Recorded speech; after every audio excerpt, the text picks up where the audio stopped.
Reporting is so much different than any of the rumors or whispers we had ever heard, right? So this isn't philandering, no. What you report. This is predatory, deviant behavior, taking underlings into his office, shutting the door with a remote control button, basically, and forcing himself and having wildly lewd things said to them and acts. Tell me some of the things that you learned in your reporting. We learned in our reporting that we spoke to 3 women who considered themselves victims of sexual harassment. And we learned in one of the cases, Matt Lauer gave this colleague a sex toy with a note about what he wanted to do with the sex toy.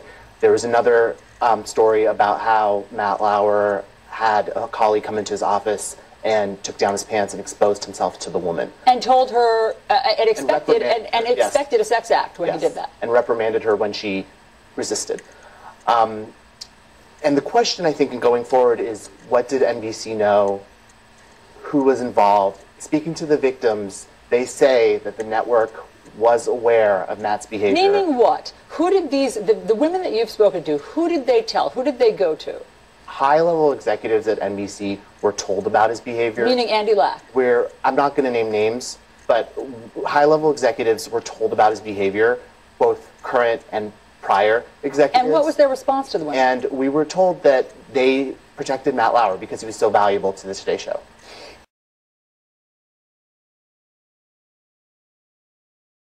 So is this one of these things that we now hear about with Harvey Weinstein? It was sort of true at Fox, called an open secret, where people at the Today Show and people in the building knew that Matt Lauer was doing things like this? Or does this come as a surprise, the level of accusations? Our sources say it wasn't even considered a secret.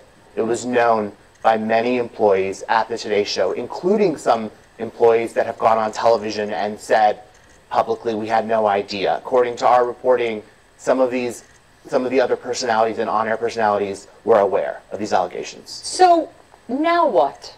Now what? Where does this go from here?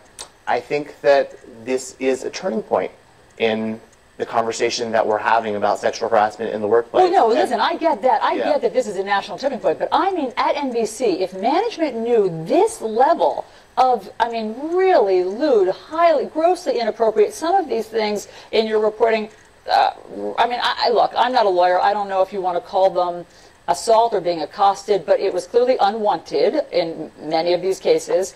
So what's NBC going to do? I think they have a trust problem. How can they go forward and say we're cracking down on sexual harassment if people who work there knew that there was knowledge of this situation and of this behavior? Did any of the women that you spoke to allege rape or something that would rise to prosecuting a criminal case? In the reporting that we published, no. But there's more to come. We've been in communication with more victims, and more women will be coming forward to tell their story. We're confident of that. Your reporting continues. Yes, it does.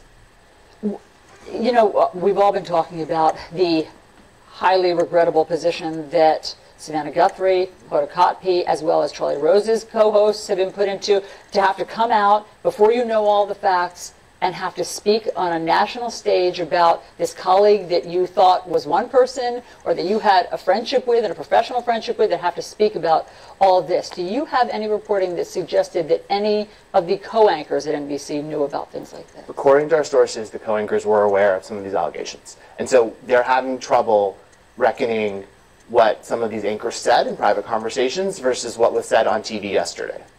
Current anchors or former anchors? Both. Current and former anchors of Matt Lauer's knew that he was doing things that rose to the level of this kind of harassment and lewd behavior, not just extramarital affairs. Not just extramarital affairs.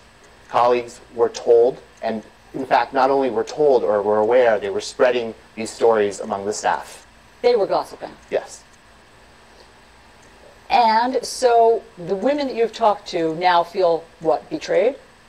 The women that we're talked to feel, I think, hopeful that this action was taken so quickly, but there are questions about what happens going forward, and there's a lack of trust in the current management and the current environment, given that this was allowed to go on for so long. No kidding. Yeah. I mean, no kidding. If these women did go to look I think it's your reporting. I get sometimes the Times and your stories. They both crossed yesterday, confused. But they told people They told their husband.